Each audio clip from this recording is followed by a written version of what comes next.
that these are questions that should have been asked and looked at from 2020 onwards, but unfortunately we didn't see that this was the case. The kind of support and the rollout of various policies since 2020, targeting COVID lockdowns and economic crisis, were quite ad hoc and were based also a lot on assumptions of what vulnerability looked like or what needs were like, without actually trying to understand the situation on the ground, or that needs differ based on geography, livelihood, and different circumstances.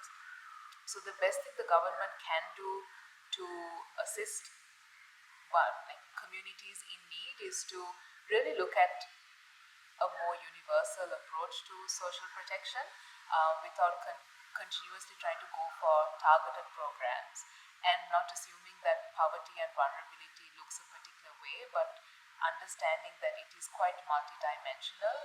It varies.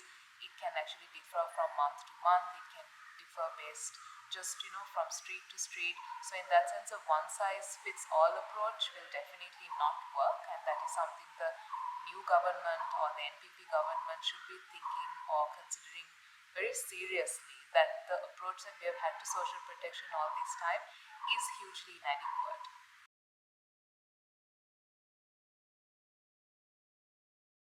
So the Aswesuma methodology for selection of beneficiaries was developed in 2019 by the Department of Census and Statistics, and it was passed, it got approval in 2019. So in that sense, the methodology for selection was imagined and thought of in a world that was pre-COVID and pre-economic crisis. This methodology uses 22 indicators to define or understand various vulnerabilities. So, for example, they range from things like a permanent house, what cooking fuel they use, whether they use a gas cylinder or not, whether they have an indoor bathroom, level of education, what assets they have, whether they have formal water and electricity connections. So altogether they are ranked across these 22 indicators, and if you have something you get 1, if you don't have it you get 0. And then based on how much you score and what the cutoff is for your district, you may or may not be entitled for Aswesuma. And I mean, the problematic methodology, the methodology is problematic on a few levels. One being that the indicators were thought of pre-COVID and pre-economic crisis, but the other issue is that it imagines poverty to look a certain way. So they imagine that people who need these cash transfers are people who don't have a proper house, who is not very well educated, who are not connected to the grid, who don't have assets. But in reality, the economic crisis and coming just right off COVID lockdowns kind of really decimated working class communities and lower middle class communities. And having all those assets, a permanent house, electricity, water connections, motorbikes, three-wheelers, really doesn't mean that you are not in need of support.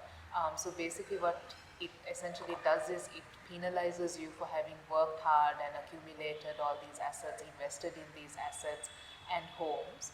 And then basically saying, because you have all of this, you may or may not be entitled to it. So those are the two key issues that we see with the methodology.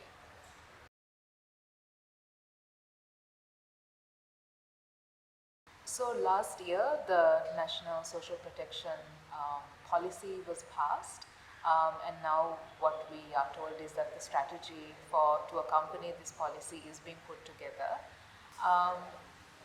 While the policy that was passed last year goes a lot further than other social protection strategies or policies that we've had before, it's still quite inadequate because it's still looking at economic transformation alone, but not really looking at social protection holistically. It's not looking at sort of making social protection universal, for example, and very much focused on economic transformation, and it's not really looking at a more transformative social protection strategy, which actually can look very different and have different types of mechanisms. So it could be beyond economic.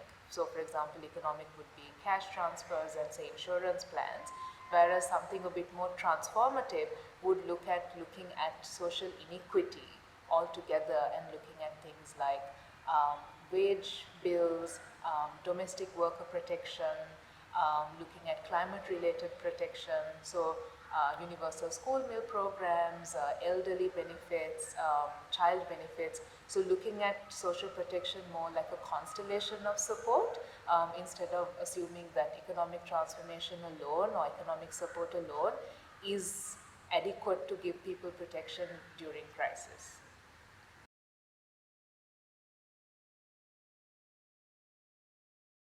I mean, right now we see that community voices don't factor in at all.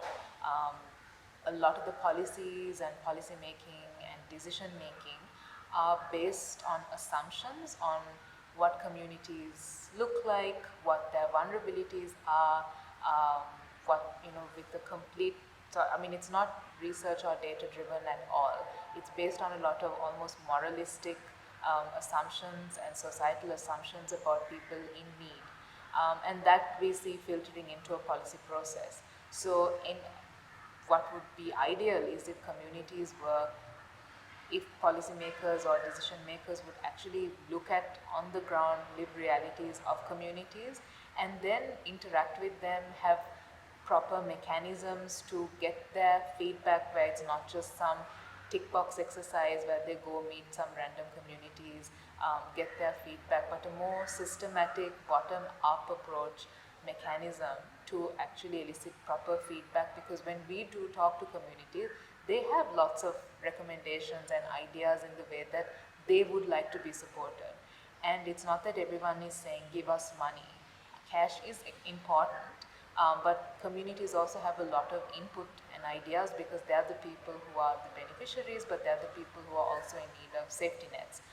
So in that sense, if there's a proper, meaningful feedback mechanism, that would definitely lead to a lot of stronger and adequate social protection.